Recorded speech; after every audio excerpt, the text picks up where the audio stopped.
So good morning dear students. Today we are going to start a new concept, that is nothing but radioactivity. So first we are going to start what is the history of this radioactivity. Here you can see that in radioactivity was first discovered in 1896 by the French physicist Henry Becquerel. So ಅವ್ರು ಏನ್ ಮಾಡಿದ್ದಾರೆ ಅಂತ ಹೇಳಿದ್ರೆ ಅವರು first ಏನ್ ಮಾಡ್ತಾ ಇದ್ರು ರೇಡಿಯೋಆಕ್ಟಿವಿಟಿನೇ Discover ಮಾಡಬೇಕು ಅಂತ ಅವರು ಹೋಗಿಲ್ಲ. But while working on this fluorescent objects fluorescent objects ಗಳನ್ನ ಸ್ಟಡಿ ಮಾಡಬೇಕಾದ್ರೆ ಈ accidentally discover this radioactivity. So ರೇಡಿಯೋಆಕ್ಟಿವಿಟಿನ ಅವರು ಡಿಸ್ಕವರ್ ಮಾಡಬೇಕು ಅಂತ ಹೇಳಬೇಕು ಅಂತ ಹೇಳಿದ್ರೆ ಅದಕ್ಕಿಂತ ಮುಂಚೆ ಆಗಿರೋ ಫಿನಾಮಿನನ್ಸ್ ಗಳಿಗೆ ಏನಾಗುತ್ತೆ, they are very important. In 1896 the X-race way Discover. So ಯಾರು ಎಕ್ಸ್-ರೇಸ್ ಗಳನ್ನು ಡಿಸ್ಕವರ್ ಮಾಡಿದ್ದು? Wilhelm Roentgen Discover the X-race ಇನ್ 1896. ಅವರು ಎಕ್ಸ್-ರೇನ ಡಿಸ್ಕವರ್ ಮಾಡಿರೋದ್ರಿಂದನೇ ನೆಕ್ಸ್ಟ್ ನನ್ಗೆ ಏನಾಯ್ತು, ದಿಸ್ ಯಾವ್ದು ರೇಡಿಯೋಆಕ್ಟಿವಿಟಿ ಅನ್ನೋ ಫಿನಾಮಿನನ್ ಗಳನ್ನ ಯಾರು ದಿಸ್ ಹೆನ್ರಿ ಬೆಕ್ವೆರಲ್ ಡಿಸ್ಕವರ್ ಮಾಡೋದಕ್ಕೆ ಹೆಲ್ಪ್ ಮಾಡಿದ್ರು. ಹಾಗಾದ್ರೆ ಅವ್ರು ಏನು ಯಾವ ತರ ಅವ್ರ ಎಕ್ಸ್ಪೆರಿಮೆಂಟ್ ಗಳನ್ನ ಮಾಡಿದ್ರು ಅನ್ನೋದಕ್ಕೆ ನಾವು ನೋಡೋಣ. Okay, here you can see here the rock resting on covered film ಅಂತ ಇದೆ.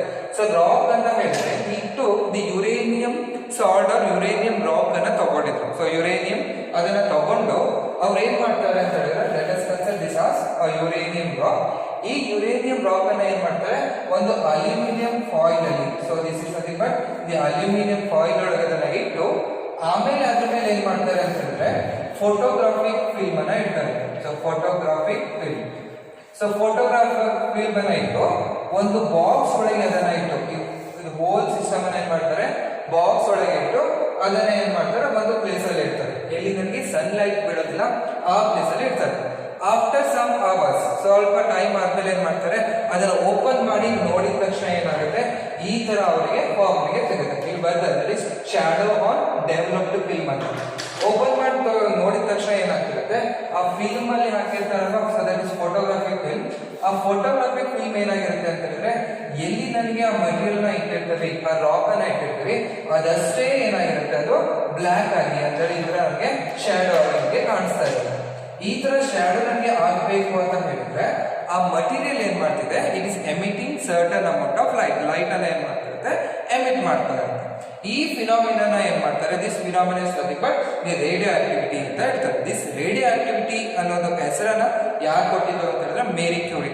ಸೊ ಹೆನ್ರಿ ಬೆಕ್ವೆರಲ್ ಜೊತೆ there are other two scientists they are famous, that is Marie Curie and Pierre Curie. So husband and wife. So ಅವರು ಏನ್ ಮಾಡ್ತಾರೆ, next radium ಅನ್ನ isolate ಮಾಡಿ so radio ಆಕ್ಟಿವಿಟಿಗೆ ತುಂಬಾ importance ಅನ್ನ ಕೊಡ್ತಾರೆ. ಆಮೇಲೆ ಅವರಿಗೆ ಏನ್ ಸಿಗುತ್ತೆ, ಸೈನ್ಸ್ ಅಲ್ಲಿ ನೊಬೆಲ್ ಪ್ರೈಸ್, 1902 ಅಲ್ಲಿ they will get the Nobel prize. ಆಮೇಲೆ ಮತ್ತೆ ಏನ್ ಮಾಡ್ತಾರೆ, the Mary Curie again she will get one more Nobel prize. So Mary Curie is the first lady to get 2 Nobel prize in 2 different field. Physics ಒಳಗೆ radioactivity ಅದನ್ನ find out ಮಾಡೋದಕ್ಕೆ, ಮತ್ತೆ alpha decay ಅದು beta decay ಮೇಲೆ ಅವರು work ಮಾಡ್ಬೇಕಾದ್ರೆ she will get one more Nobel prize. Okay, so this is about the history of radioactivity. Okay, then so what is meant by this radioactivity, adana ನಾವು brief ಆಗಿ ನೋಡೋಣ. So here you can see that the nuclei of naturally occurring heavy elements like uranium, thorium, radium and polonium are unstable and keep on emitting the spontaneous invisible rays or radiation, that is alpha, beta, gamma. So while discussing this binding energy curve ಅನ್ನು Discover ಮಾಡಬೇಕಾದ್ರೆ ಅಲ್ಲಿ ನಾವೇನ್ ಮಾಡಿದ್ವಿ, the significance of binding energy ಅಂತ ಹೇಳಿದ್ವಿ. So binding energy curve ಏನ್ ಕೊಡುತ್ತೆ ಅಂತ ಹೇಳಿ, it will signifies the stability of the atoms ಅಂತ ಅಥವಾ ನ್ಯೂಕ್ಲಿಯಸ್ ಅಂತ ಹೇಳಿದ್ವಿ. ಸೊ ಸ್ಟೆಬಿಲಿಟಿನ ಅಕ್ವೈರ್ ಮಾಡಬೇಕು. ಒಂದು ಅಟಮ್ ಏನಾಗಿದೆ, ಅನ್ಸ್ಟೇಬಲ್ ಇದೆ ಅಂತ ಹೇಳಿದ್ರೆ, ಅನ್ಸ್ಟೇಬಲ್ ಇದೆ, ಅದೇನ್ ಮಾಡುತ್ತೆ, ಇಟ್ ವಿಲ್ ಅಂಡರ್ಗೋ ದಿಸ್ ಸ್ಟೆಬಿಲಿಟಿನ ತಗೋಬೇಕು ಅಂತ ಹೇಳಿ, it was undergo the two process, that is nuclear fission and nuclear fusion ಅನ್ನೋ ಎರಡು ಪ್ರೊಸೆಸ್ ಅನ್ನ ಹೋಗಿ ನೆಕ್ಸ್ಟ್ ಏನಾಗುತ್ತೆ, it will form the stable nucleus ಅಂತ ನಾವು ಡಿಸ್ಕಸ್ ಮಾಡಿದ್ವಿ ಅಲ್ವಾ. ಹಿಯರ್ ಏನಾಗುತ್ತೆ, ಇನ್ ನ್ಯಾಚುರಲ್ ಅಂದ್ರೆ ನೇಚರಲ್ ಏನ್ ಮಾಡ್ತಿರುತ್ತೆ, certain elements are present, that is uranium, thorium, radium and polonium. They are undergoing these type of reactions, ಅದನ್ನ ಏನ್ ಕರೀತೀವಿ, so they are emitting spontaneously the radiation. What are those radiations? That is alpha radiation, beta radiation and the gamma radiation. ಇದನ್ನ next class ಒಳಗೆ ನಾವು what is mean by alpha decay, beta decay, gamma decay ಅಂತ ನಾವು detail ಆಗಿ ಓದ್ತೇವೆ. So ಹಾಗೆ ಅವು release ಮಾಡಿದಾಗ ಏನಾಗುತ್ತೆ, they will give more stable element. ಅವು ಏನಾಗುತ್ತೆ, ಸ್ಟೇಬಲ್ ಎಲಿಮೆಂಟ್ ಆಗಿ ಕನ್ವರ್ಟ್ ಆಗುತ್ತೆ. ಹೇಗೆ ಅನ್ನೋದು ನೆಕ್ಸ್ಟ್ ಸ್ಲೈಡ್ಸ್ ಗಳಲ್ಲಿ ನಾವು ನೋಡ್ತೀವಿ. Again see here, these heavy elements are called as radioactive elements. ಅಂದ್ರೆ give the example for radioactive element ಅಂತ ಹೇಳಿದ್ರೆ uranium, thorium, radium and the polonium are some examples for this radioactive elements ಅಂತ ಕರೀತೀವಿ. and the property of emitting these rays is called as radioactivity of that element. ಆಯ್ತಾ, ಅದು radiations ಗಳನ್ನ emit ಮಾಡ್ತಿದೆ ಅಂತ ಹೇಳಿದ್ರೆ that process or that property is called as radioactivity of this element. So here also you can see that this radioactivity is in the nucleus of the atom of the element which spontaneously generates to emit the alpha, beta and gamma radiation. These rays emitted by the radioactive elements are called as radioactive rays. Okay, ಅದನ್ನ ನಾವು rays emit ಆಗತ್ತಲ್ವಾ, ಅದನ್ನ ಏನು ಕರೀತೀವಿ, these type of rays are called as ಅದನ್ನ radioactive rays ಅಂತ ಕರೀತೀವಿ. So ಒಂದು ನೀವು ಕ್ಲಿಯರ್ ಆಗಿ ಅಂಡರ್ಸ್ಟ್ಯಾಂಡ್ ಮಾಡ್ಕೋಬೇಕು, ಇಲ್ಲಿ ಎಮಿಟ್ ಆಗ್ತಿರೋ ರೇಡಿಯೇಷನ್ ಎಲ್ಲಿಂದ ಬರುತ್ತೆ ಅಂತ ಹೇಳಿದ್ರೆ these are emitted from the nucleus. So nucleus ಇಂದಾನೆ ಏನಾಗ್ತಿರುತ್ತೆ, ಎಮಿಟ್ ಆಗ್ತಾ ಇರುತ್ತೆ. ನ್ಯೂಕ್ಲಿಯಸ್ ಇಂದ ಆಲ್ಫಾ ರೇಸ್ ಗಳು ಬರುತ್ತೆ, ಬೀಟಾ ರೇಸ್ ಗಳು ಬರುತ್ತೆ and gamma race are also produce from this nucleus. ಬೇರೆ ಕಡೆಯಿಂದ ಬರೋದಿಲ್ಲ, ಆಟಮ್ಸ್ ಇಂದ ಬರೋದಿಲ್ಲ.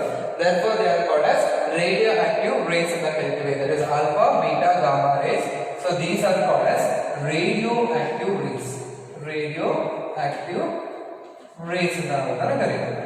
okay, so then what is mean by this radioactivity ಅಂತ ಹೇಳಿ ನಾವು ಏನು ಮಾಡಬೇಕು, radioactivity ಅನ್ನೋದು ಏನು ಅನ್ನೋದನ್ನು ನಾವು ಡಿಫೈನ್ ಮಾಡ್ಕೋಬೇಕು. It is nothing but the process of spontaneous disintegration of nuclei of heavy element with the emission of certain types of radiation. so spontaneous ಅಂತ ಹೇಳಿದ್ರೆ ಕಂಟಿನ್ಯೂಸ್ ಆಗಿ ಏನಾಗ್ತಿರುತ್ತೆ, ನ್ಯೂಕ್ಲಿಯಸ್ ಡಿಸಿಂಟಿಗ್ರೇಟ್ ಅಂತ ಹೇಳಿದ್ರೆ ಬ್ರೇಕ್ ಆಗೋದು ಅಂತ ನಾವು ತಗೋಬಹುದು. So let us consider this as one nucleus. ಇದನ್ನ ನಾನು ಯುರೇನಿಯಂ ನ್ಯೂಕ್ಲಿಯಸ್ ಅಂತ ತಗೊಳ್ತೀನಿ. ಈ ಯುರೇನಿಯಂ ನ್ಯೂಕ್ಲಿಯಸ್ ಏನಾಗಿದೆ, it is unstable. This is unstable in nature. ಇದು ಸ್ಟೆಬಿಲಿಟಿಗೆ ಹೋಗಬೇಕು ಅಂತ ಹೇಳಿದ್ರೆ ಏನಾಗುತ್ತೆ, ಪ್ರೊಸೆಸ್ ಆಫ್ ಸ್ಪಾಂಟೇನಿಯಸ್ ಡಿಸಿಂಟಿಗ್ರೇಷನ್. ಇದೇನಾಗಬೇಕು, ನಮಗೆ ಬ್ರೇಕ್ ಆಗಿ ಇನ್ನೊಂದು ಬೇರೆ ಎಲಿಮೆಂಟ್ಸ್ ಅನ್ನ ಏನ್ ಮಾಡ್ಬೇಕು, ಅದು ಪ್ರೊಡ್ಯೂಸ್ ಆಗಿದ್ರೆ this will be the stable ಅಂತ. ಈ ಸ್ಟೇಬಲ್ ನ್ಯೂಕ್ಲಿಯಸ್ ಜೊತೆ ನಮಗೆ ಏನಾಗುತ್ತೆ ಅಂತಂದ್ರೆ ದಿಸ್ ರೇಡಿಯೋಆಕ್ಟಿವ್ ರೇಸ್ ಗಳು ನಮಗೆ ಫಾರ್ಮ್ ಆಗುತ್ತೆ, radioactive rays. Okay, so this will be stable. ಇದು ನಮಗೆ ಅನ್ಸ್ಟೆಬಿಲಿಟಿ ಅಂತ ಹೇಳಿದ್ರೆ ಇದಕ್ಕೆ ಸ್ಟೆಬಿಲಿಟಿ ಇಲ್ಲ. ನೇಚರಲ್ಲಿ ಇದು ಸ್ಟೆಬಿಲಿಟಿ ಬರಬೇಕು ಅಂತ ಹೇಳಿದ್ರೆ ಏನ್ ಮಾಡುತ್ತೆ, ದಟ್ ವಿಲ್ ಅಂಡರ್ಗೋ ಡಿಸಿಂಟಿಗ್ರೇಷನ್. ಇದು ನಮಗೆ ನ್ಯೂಕ್ಲಿಯರ್ ಪ್ರೊಸೆಸ್ ಅಂತ ಕರೀತೀವಿ. ಈ ಪ್ರೊಸೆಸ್ ಅನ್ನು ರೇಡಿಯೋಆಕ್ಟಿವಿಟಿ ಅಂತ ಕರೀತೀವಿ. Okay, this process is called as radioactivity. so next one, so ionization. so what is meant by ionization? so in chemistry process you know that, so ions ಗಳನ್ನ ಹೇಗೆ ಪ್ರೊಡ್ಯೂಸ್ ಮಾಡ್ತೇವೆ ಅಲ್ವಾ. ಸೊ ನಿಮ್ಗೆ ಏನಿರುತ್ತೆ, NaCl ಅಂತ you have one salt. ಈ NaCl ಅನ್ನ ಏನ್ ಮಾಡಬೇಕು, ನಾನು ಅಯಾನ್ಸ್ ಆಗಿ ನಾನು ಕನ್ವರ್ಟ್ ಮಾಡಬೇಕು ಅಂತ ಹೇಳಿದ್ರೆ ಈಸಿ ಪ್ರೊಸೆಸ್ ಇದೆ. ಇದನ್ನ ಏನ್ ಮಾಡ್ತೀನಿ, ನಾನು ವಾಟರ್ ಅಲ್ಲಿ ದಟ್ ಇಸ್ H2O ಒಳಗೆ ಅದನ್ನ ಡಿಸಾಲ್ವ್ ಮಾಡ್ತೀನಿ. ಡಿಸಾಲ್ವ್ ಮಾಡಿದಾಗ ನಮ್ಗೆ ಏನ್ ಸಿಗುತ್ತೆ, Na ಪ್ಲಸ್ ಅಯಾನ್ ಸಿಗುತ್ತೆ, ಪ್ಲಸ್ ಆಗುತ್ತೆ the Cl minus ion. So ionization ಅಂತ ಹೇಳಿದ್ರೆ it is the process of ionizing the material. ಅದನ್ನ ನಾವು ಏನ್ ಹೇಳ್ತೀವಿ ಅಂದ್ರೆ it is nothing but the addition of or removal of an electron to create an ion.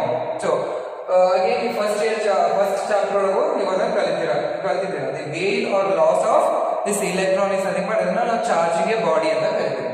ಇದೇ ರೀತಿ Na ಪ್ಲಸ್ ಅನ್ನ ತಗೊಂಡ್ವಿ, ವಾಟರ್ ಅಂತ ರಿಸಾಲ್ವ್ ಮಾಡಿದ್ಮೇಲೆ ಏನಾಯ್ತು, Na ಪ್ಲಸ್ ಆಯ್ತು ಅಂಡ್ Cl ಮೈನಸ್ ಆಗಿ ಅಯಾನ್ಸ್ ಗಳಿಗೆ ಕ್ರಿಯೇಟ್ ಆಯ್ತು. it is positive ion, this will be the negative ion. this process is called as ನಾವು ionization ಅಂತ ಕರಿತೀವಿ. ಬಟ್ ಇಲ್ಲಿ ನಾವು ರೇಡಿಯೋಆಕ್ಟಿವ್ ಎಲಿಮೆಂಟ್ಸ್ ಗಳನ್ನ ತಗೊಂಡಿದ್ದೀವಿ. ಯುರೇನಿಯಂ ಅನ್ನ ತಗೊಂಡಿದ್ದೀನಿ, ಯುರೇನಿಯಂ 92, ಯುರೇನಿಯಂ 238 ಅಂತ ತಗೊಳ್ತೀನಿ. ಇದನ್ನ ನಾನು ವಾಟರ್ ಅಲ್ಲಿ ಹಾಕಿದ್ರೆ ಇಟ್ ವಿಲ್ ನಾಟ್ ಡಿಸಾಲ್ವ್ ಆಗಿ ನನಗೆ ಯುರೇನಿಯಂ ಸಾಲ್ಟ್ ಆಗಿ ನನಗೆ ಅದು ಕನ್ವರ್ಟ್ ಆಗುತ್ತೆ. ಅದನ್ನ ನಾನು ಕನ್ವರ್ಟ್ ಮಾಡಬೇಕು ಅಂತ ಹೇಳಿದ್ರೆ ನನಗೆ ಏನ್ ಬೇಕು, I need certain type of radiation. that type of radiations are called as ionization radiation ಅಂತ ಕರೀತೀವಿ. ಆಯ್ತಾ, ಈಗ ನನಗೆ ವಾಟರ್ ಬೇಕಿತ್ತು, NaCl ನಾನು Na ಪ್ಲಸ್ Cl ಮೈನಸ್ ಮಾಡೋದಕ್ಕೆ ಅಯಾನ್ಸ್ ಕ್ರಿಯೇಟ್ ಮಾಡಬೇಕಂತ ಹೇಳಿದ್ರೆ ವಾಟರ್ ಬೇಕಿತ್ತು. ಬಟ್ ಯುರೇನಿಯಂ, ಥೋರಿಯಂ, ಪೊಲೋನಿಯಂ ಅದನ್ನು ನಾನು ಏನ್ ಮಾಡಬೇಕು, ಅಯೋನ್ಸ್ ಆಗಿ, ಸ್ಟೇಬಲ್ ಅಯೋನ್ಸ್ ಆಗಿ ಅದನ್ನು ನಾನು ಕನ್ವರ್ಟ್ ಮಾಡಬೇಕು ಅಂತ ಹೇಳಿದ್ರೆ I need certain types of radiation. That type of radiations are called as ionizing radiations ಅಂತ ಕರೀತೇವೆ. So ionizing radiation is nothing but it is any type of particles, that is alpha particle, beta particle or electromagnetic wave, that is gamma particle, that carries enough energy to ionize or remove the electron from an atom. So ಅದರೊಳಗಿಂದ ನಾನು ಏನು ಮಾಡ್ತೀನಿ, electrons ಗಳನ್ನ remove ಮಾಡೋದಕ್ಕೆ ನಮಗೆ ಏನು ಬೇಕು, that will be the carriers. They are called as the ionizing radiation ಅಂತ ಕರೀತೀವಿ. Give the example for ionizing radiation ಅಂತ ಕೇಳಿದ್ರೆ alpha rays, beta rays and the gamma rays are the example for this ionizing radiation. Okay, next is nothing but the types of radioactivity. So there are two types of radioactivity. First one is natural radioactivity and second one is artificial radioactivity. So name itself indicates natural ಅಂತ ಹೇಳಿದ್ರೆ they are present in the nature. So ಹೇಗೆ ಅರ್ಥ ಯಾವಾಗ ನಮಗೆ create ಆಯಿತು ಆ ಟೈಮಲ್ಲಿ ಏನಾಗ್ತಿರುತ್ತೆ, these type of radiations are created. ಅದನ್ನ ಏನಾಗ್ತೀವಿ ನ್ಯಾಚುರಲ್ ರೇಡಿಯಾಕ್ಟಿವಿಟಿ ಅಂತ ಕರಿತೀವಿ.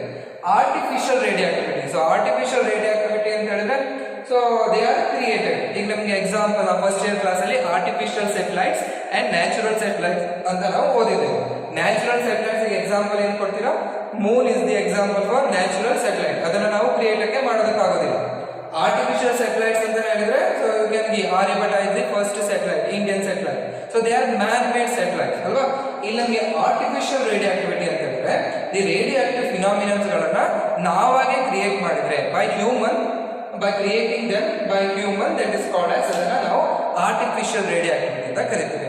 Artificial radioactivity ನನಗೆ ಏನಾಗುತ್ತೆ ತುಂಬಾ ಹೆಲ್ಪ್ ಆಗುತ್ತೆ. ಸೇಮ್ ಈಗ ನಾನು ನ್ಯಾಚುರಲ್ ಸ್ಯಾಟಲೈಟ್ ನಾನು ಏನ್ ಮಾಡ್ತೀನಿ, ಮೂನ್ ಅನ್ನು ತಗೊಳ್ತೀನಿ.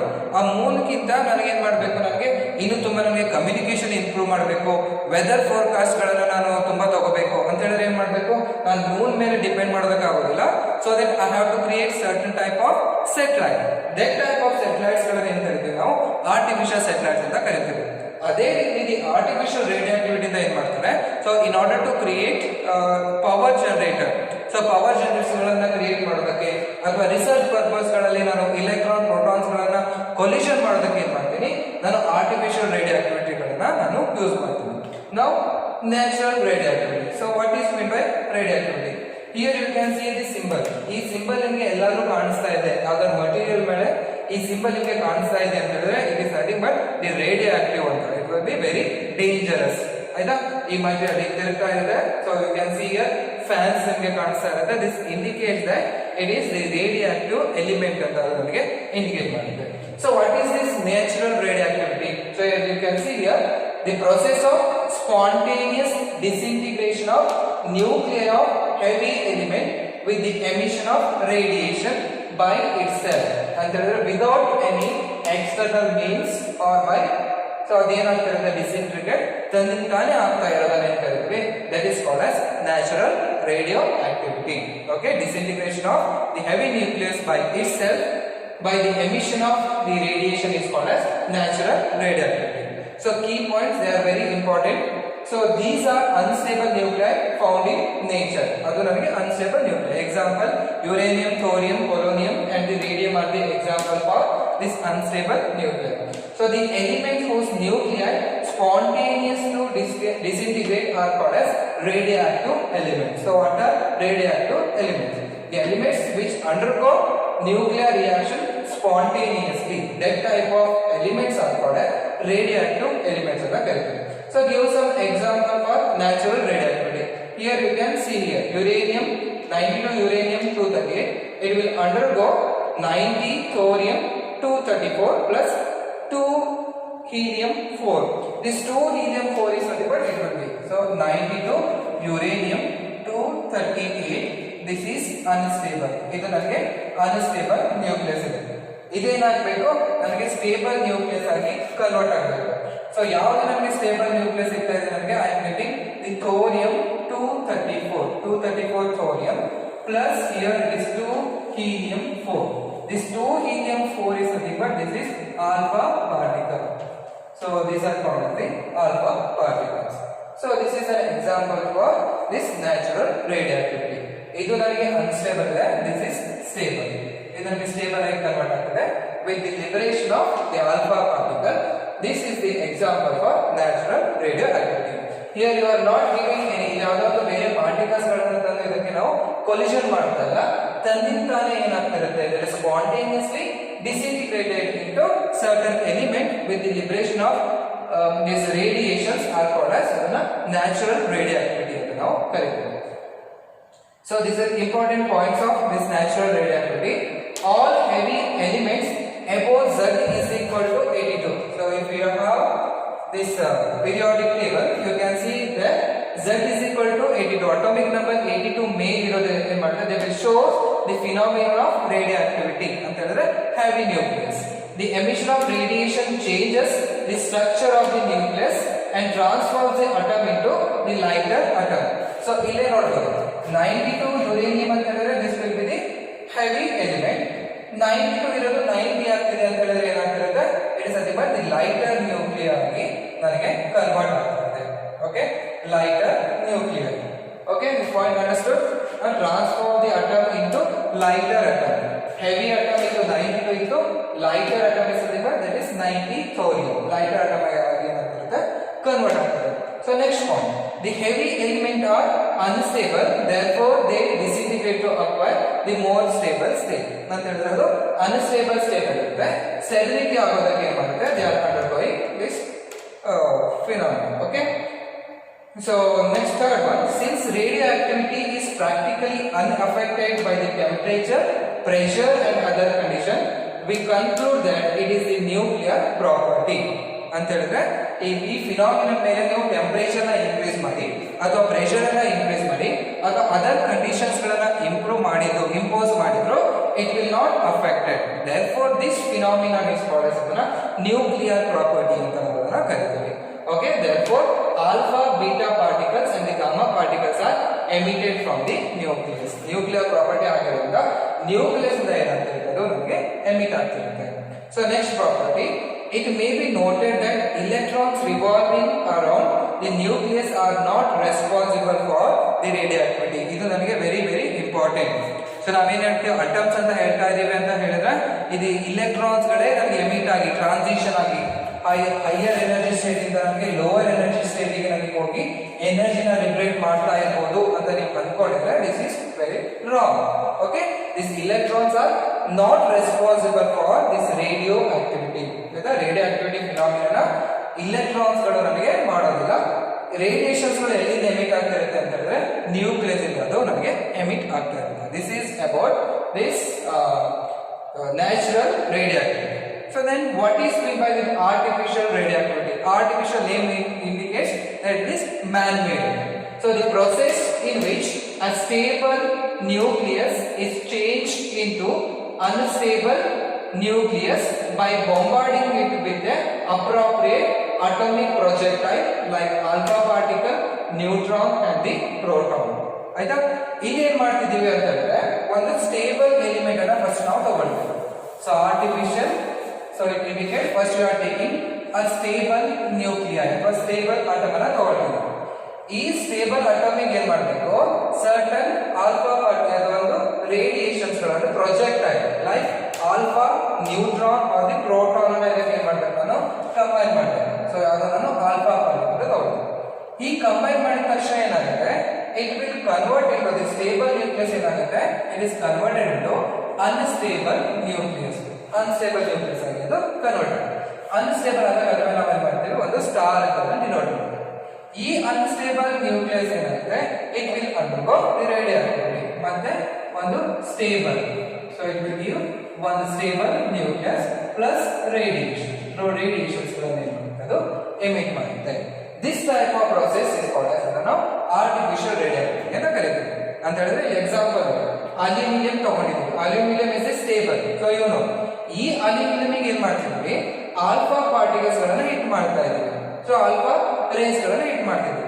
ಅವಾಗ ಏನಾಗುತ್ತೆ, it will undergo this will B unstable ಆಗುತ್ತೆ. ಈ ಅನ್ಸ್ಟೇಬಲ್ ಆಗಿರೋದು ಏನ್ ಮಾಡುತ್ತೆ, it will emit the stable nucleus. So this phosphorus will be the stable nucleus and with the liberation of this neutron ಏನಾಗ್ತಿದೆ, ನಮಗೆ ಇಲ್ಲಿ ನಮಗೆ ಲಿಬರೇಟ್ ಆಗ್ತಿದೆ. ಆಯ್ತಾ? ಇಲ್ಲಿ ನೋಡಿ, artificial radioactivity, it is the process in which a stable nucleus ಅಂತ ಹೇಳಿದ್ರೆ non radiating is changed into unstable. First ಏನ್ ಮಾಡ್ತಾರೆ, ಅದನ್ನ ಅನ್ಸ್ಟೇಬಲ್ ಆಗಿ ಕನ್ವರ್ಟ್ ಮಾಡ್ತಾರೆ. ಅನ್ಸ್ಟೇಬಲ್ ಅಂತ ಹೇಳಿದ್ರೆ radioactive nucleus. By the bombarding it with the appropriate atomic projectiles like alpha, neutrons and the protons. Example, aluminum. ಇದೊಂದು ಬೋರಾನ್ ಇದೆ, 5 boron 10 plus helium nucleus. ಬಾಂಬಾರ್ಡ್ ಮಾಡಿದ ತಕ್ಷಣ ಏನ್ ಮಾಡ್ತಾ ಇದೆ, it is giving the nitrogen nucleus 7 nitrogen 13 which is stable and the releasing of this neutron. So this is called as the artificial radioactivity. Next class ಒಳಗೆ ಇದನ್ನ ಏನ್ ಮಾಡ್ತೀರಾ, ಡೀಟೇಲ್ ಆಗಿ ಓದ್ತೀರಾ. ನ್ಯೂಕ್ಲಿಯರ್ ರಿಯಾಕ್ಟರ್ಸ್ ಗಳನ್ನ ಓದ್ತಾರೆ. Here one more example, 7 nitrogen. So this is about this artificial radioactivity. Then what are the difference between this artificial and this natural radioactivity? Here you can see that natural radioactivity is spontaneous ಅಂತ ಹೇಳಿದ್ರೆ ಅದು ತನ್ನಿಂತಾನೇ process ಆಗ್ತಿರುತ್ತೆ.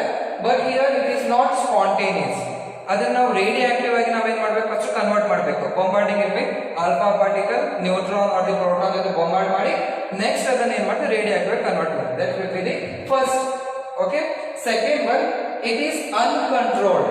So ಯಾವುದು natural ರೇಡಿಯಾಕ್ಟಿವಿಟಿ ನಾವೇನ್ ಮಾಡೋದಕ್ಕಾಗಲ್ಲ, control ಮಾಡೋದಕ್ಕೆ ಆಗಲ್ಲ. But the artificial radioactivity, it can be controlled by using control rods. Next nuclear reactors ಗಳಲ್ಲಿ ಅದನ್ನ ಓದ್ತೀವಿ. And it is nothing but this natural radioactivity, it occurs in heavy nucleus. Heavy nucleus like uranium ಒಳಗೆ ಅದನ್ನ ನಾವು ಏನ್ ಮಾಡ್ತೀವಿ, ನೋಡ್ತೀವಿ. But artificial radioactivity, it is induced in a light element. So light elements ಗಳಲ್ಲಿ ನಾವು ಅದನ್ನ ಓದ್ತೀವಿ. Okay, this is about the difference between the natural radioactivity and artificial radioactivity. Then law is the important law. So 2 marks again regular again. So what is the radioactive decay law? So radioactive decay law, it states that rate of disintegration of radioactive substance at any instance is directly proportional to the number of atoms present in that system. Okay, so rate as d by dt is called as rate.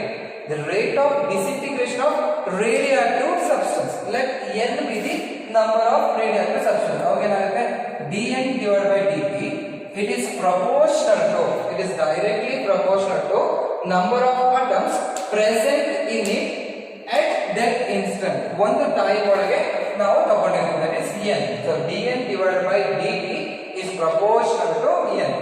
Okay, the rate of disintegration of radioactive substance at any instant is directly proportional to the number of atoms present in it at that instant. So that is given by dn, they are proportional to n, where this dn is number of atoms disintegrated, number of atoms disintegrated at time dt. ಅಂದ್ರೆ dt time ಅಲ್ಲಿ dn atoms ಏನಾಗಿದೆ, disintegrate ಆಗಿದೆ. and n is the number of atoms at time t. so time t ಒಳಗೆ ಎಷ್ಟು atoms ಇದೆ ಅಂತ ಹೇಳಿದ್ರೆ it's nothing but n. from decay law you can write it as dn divided by dt is proportional to n, or you can write it as dn divided by, it is dt is equal to, proportionally constant remove ಮಾಡಿದ್ರೆ here we are getting minus lambda into n, where this lambda is called as now decay constant ಅಂತ ಕರೀತೀವಿ. The lambda is called as decay constant. Okay, so dn divided by dt is equal to minus lambda into n. So example ಕೊಡಬೇಕು ಅಂತಂದ್ರೆ let us consider this as this radioactive nucleus. ಇದರೊಳಗೆ ಏನಾಗಿದೆ, ನನಗೆ 100 atoms ಗಳಿವೆ ಆಯ್ತಾ, there are 100 atoms. so ಈ 100 atoms ಏನಾಗುತ್ತೆ, they are undergoing disintegration ಅಂತ ಹೇಳಿದ್ರೆ decay ಆಗ್ತಿದೆ. so ಲಾಸ್ಟ್ ಗೆ ಏನಾಗುತ್ತೆ, ನನಗೆ certain time t is equal to t ಒಳಗೆ I am getting 55 atoms ಗಳು ಮಾತ್ರ ನನಗೆ ಉಳಿದಿದೆ. ಅವಾಗ ಏನಾಗುತ್ತೆ, 55 atoms ಅನ್ನೋದು n is equal to 55 ಆಗುತ್ತೆ, t is equal to t. ಆಯ್ತಾ, ಇಲ್ಲಿ ರೇಟ್ ಎಷ್ಟು ಡಿಸಿಂಟಿಗ್ರೇಟ್ ಆಗ್ತಿದೆ, dn divided by dt. so dn divided by dt is proportional to n, or or dN divided by dt is equal to minus lambda here, where this lambda is called as decaying constant. And this negative sign indicates that the number of atoms are decreasing. ಸರಿನಾ 100 atoms ಇತ್ತು designated ಆಗ್ತಾ ಇದೆ ಅಂತ 100 ಇರೋದೇನಾಯ್ತು 55 atoms ಆಯ್ತು ಅಂತ ಹೇಳಿದ್ರೆ this negative sign indicates that this number of atoms are decreasing. Okay, next what is meant by activity? Activity is also called as now decay rate ಅಂತ ಕರೀತೀವಿ. So that is why this dN divided by dt is called as now activity ಅಂತ ನಾವು ಕರೀತೀವಿ. The rate of disintegration of radioactive substance is called as activity. So okay, the rate of disintegration of radioactive substance is called as activity. That is, it is represented by A is equal to, it is dN divided by dt. A is equal to dN divided by dt ಅಂತ ಬರೀತೀವಿ. That is equal to minus lambda into n. So this is about the activity. So next, the units of radioactivity. The units of SI unit of radioactivity is Becquerel. So Henry Becquerel discovered the radioactivity. So therefore his name is given to this phenomena. Therefore it is called as Becquerel as the SI unit. And the most commonly used unit is Curie. So Marie Curie. Alva tumba work madida radioactivity alli, and that radioactivity name is given by this Marie Curie. In honor of that scientist, they have given the most common used unit is nothing but it will be Curie. Adana now CI anta adana represent ಮಾಡ್ತೀವಿ. Then what is this defined Becquerel? The Becquerel can be defined as activity of a radioactive substance is said to be 1 Becquerel when one atom disintegrates in 1 second. And there is one atom divided by 1 second. This is equal to 1 Becquerel ಅಂತ ಕರೀತೀವಿ. 1 second ಅಲ್ಲಿ 1 atom ನನಗೆ disintegrate ಆಗ್ತಿದೆ ಅಂತಂದ್ರೆ that is defined as Becquerel. So define Curie. Activity of radioactive substance is said to be 1 Curie when this 1 atom ಏನಾಗುತ್ತೆ ಇಲ್ಲಿ something but 3.7 into 10 to the power of 10 atoms disintegrate in 1 second. 1 second ಒಳಗೆ ಇಷ್ಟು 3.7 into 10 to the power of 10 atoms ಗಳು disintegrate ಆಗ್ತಾ ಇದೆ ಅಂತಂದ್ರೆ that is defined as Curie ಅಂತ ಕರೀತೀವಿ. Then there must be certain relation between this Curie and the Becquerel. Relation between Curie and the Becquerel is given by like this. 1 Curie is equal to, so 1 Curie is equal to, it is 3.7 into 10 to the power of 10 disintegration per second and that. But what is 1 disintegration per second? 1 disintegration per second is nothing but it is 1 Becquerel. Therefore 1 Curie is equal to, it is 3.7 into 10 to the power of 10 Becquerel. BQ ಅಂತ ನಾವು ಅದನ್ನ represent ಮಾಡ್ತೀವಿ. Problems ಒಳಗೆ this is very important. Okay, this is all about the radioactivity. Okay, thank you.